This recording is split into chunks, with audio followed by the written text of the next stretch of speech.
এই মুহূর্তে আমরা এখন আছি সুনামগঞ্জ জেলার টাঙ্গুয়ার হাওরের ওয়াচ টাওয়ার সংলগ্ন করচবনায়। টাঙ্গুয়ার হাওর সুনামগঞ্জ জেলার প্রায় 100 বর্গ কিলোমিটার এলাকা জুড়ে বিস্তৃত দেশের দ্বিতীয় বৃহত্তম মিঠাপানির জলাভূমি। স্থানীয় লোকজনের কাছে হাওরটি 9 কুড়ি কান্দার 6 কুড়ি বিল নামে পরিচিত। এখন শীতকাল, কিন্তু বর্ষাকালে আমাদের সামনে এখন যতদূর দেখা যাচ্ছে এর পুরো অঞ্চলটাই থাকবে পানির নিচে।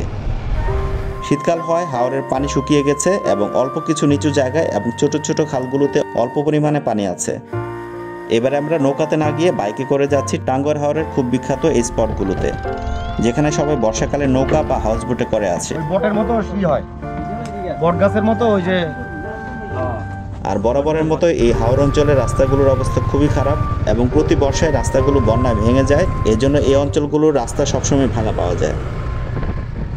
জঘন্য অবস্থা। আগের যে রাস্তাটা ছিল, রাস্তা বলতে গেলে এটা আসলে বাঁধ উঁচু করার জন্য মাটি ফেলছে, এরপরে রাস্তার এই অবস্থা।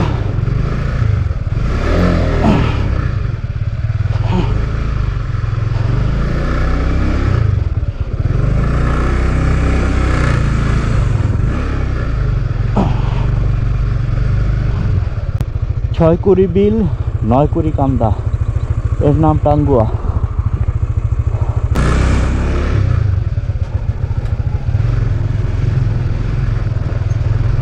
অদ্ভুত রকমের একটা জায়গা এই টাঙ্গুয়ার হাওর।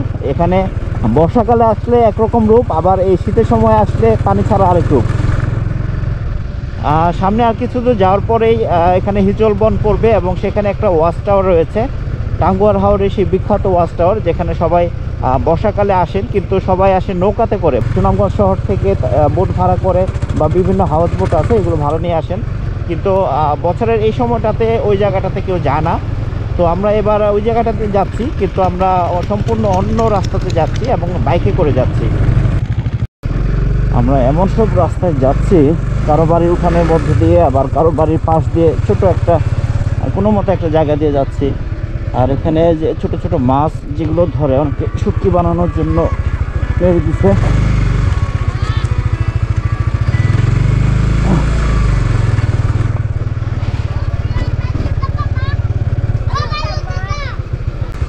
একবার কাঠে পড়লে পাশে খালের মধ্যে পড়তে হবে। এখন কিছু দূর পরপর যাওয়ার পরে আমরা হিজলের বন পাচ্ছি এবং বাইরে অনেক গরম হওয়ার কারণে এই যে গাছগুলোর ছায়াতে যখন দাঁড়াচ্ছি তখন অন্যরকম ভালো লাগতেছে। হাওরের এই জায়গাগুলোতে প্রচুর পরিমাণে গরু, মহিষ এবং হাঁসের খামার রয়েছে এখানে, কারণ এখানে প্রচুর পরিমাণে ঘাস পাওয়া যায় এবং মাছ পাওয়া যায় এখানে। এই জায়গাগুলোতে আসলে মাঝে মধ্যে মনে হয় যে জায়গাটা বাংলাদেশ না, অন্য কোনো একটা জায়গা, কারণ এই জায়গাগুলোর জীববৈচিত্র্য এবং গাছগাছালিগুলো এমন।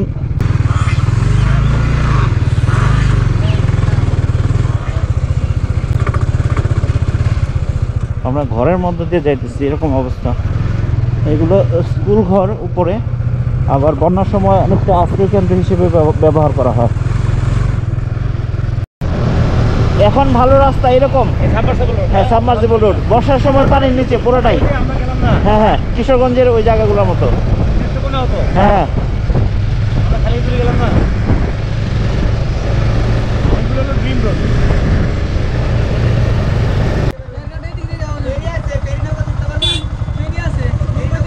নৌকা দিয়ে পার হওয়া যাবে, রাস্তা মোটামুটি যাওয়া যায়। আচ্ছা আচ্ছা, ঠিক আছে, ওইদিক দিয়ে ঘুরে যাওয়ার দরকার, তারপর যাবো না আর আমরা। ওকে, পার হওয়া লাগবে।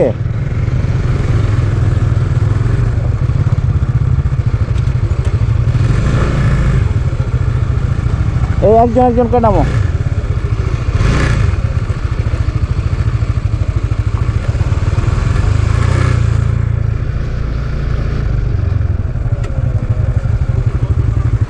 কি বন্ধ নাকি? হ্যাঁ, নৌকা কই? তাড়াতাড়ি তো হবে, কিন্তু এই রোড কি পাইতেন আপনি? এটা তো পাইতাম না, এই জায়গাটা তো পাইতাম না। মনে করে ঘুরে আসলাম না, কষ্ট হইলো, কিন্তু এই জায়গাতে আসাতে কতটুকু সাথে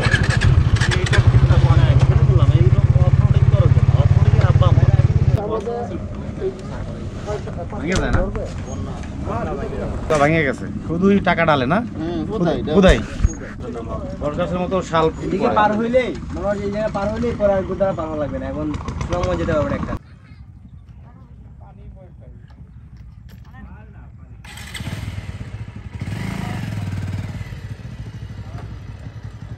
চেষ্টা করো আর কারো চেষ্টা করতে খাইতেছে যাও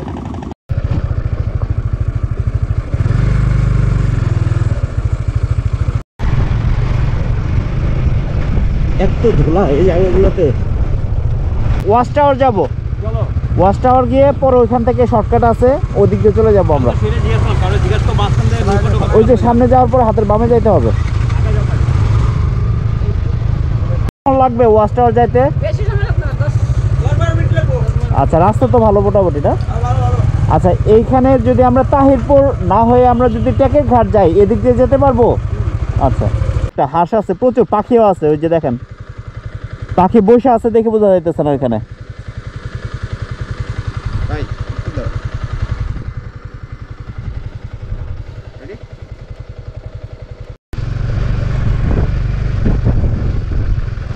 এই যে খালটার ওই পারেই দেখা যাচ্ছে ওয়াচ টাওয়ারের মাথা। আর এখানে আমরা অনেক কষ্ট করে আসলাম, কিন্তু আসার পরে এখানকার যে প্রাকৃতিক সৌন্দর্য, এটা আসলে মুখে ভাষায় প্রকাশ করার মতো না।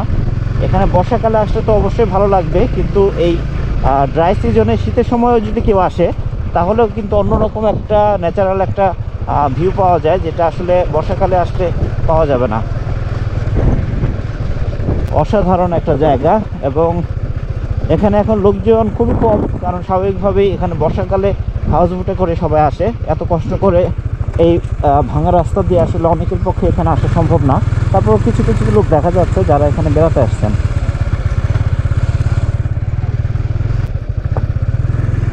এখানে অলরেডি কিছু অস্থায়ী দোকানও আছে, তার মানে এখানে চাইলে খাওয়া দাওয়া করা যাবে। ওরে বাবা রে, সেই একটা জায়গা। এই বর্ষাকালে আসলে সবাই এই গাছগুলো আসলে অর্ধ নিমজ্জিত থাকে পানিতে, কিন্তু এখন পানি না থাকায় পুরো গাছটাই মাটির উপর দেখা যাচ্ছে। ওলে বেস্ট বেস্ট।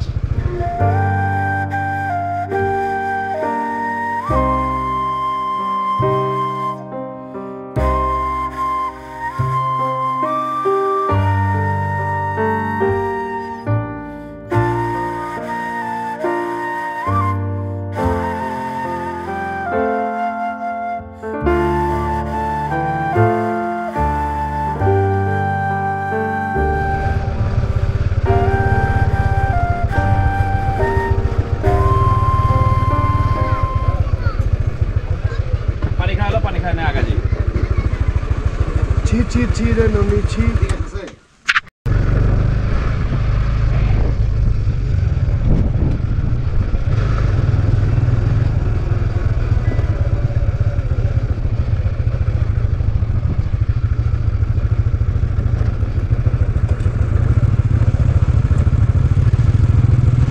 আসেন।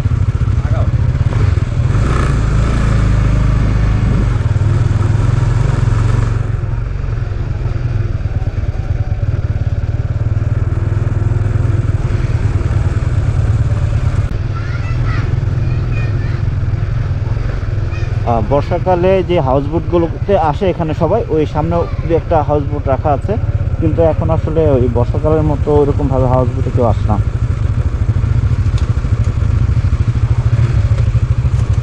সাবধানে।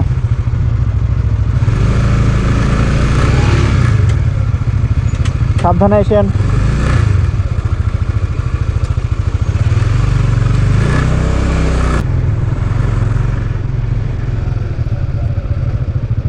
এই যে এই হাউস বোটগুলোতে আসে, এখন তো সিজন নাই, এর জন্য এখানে রেখে দিছে।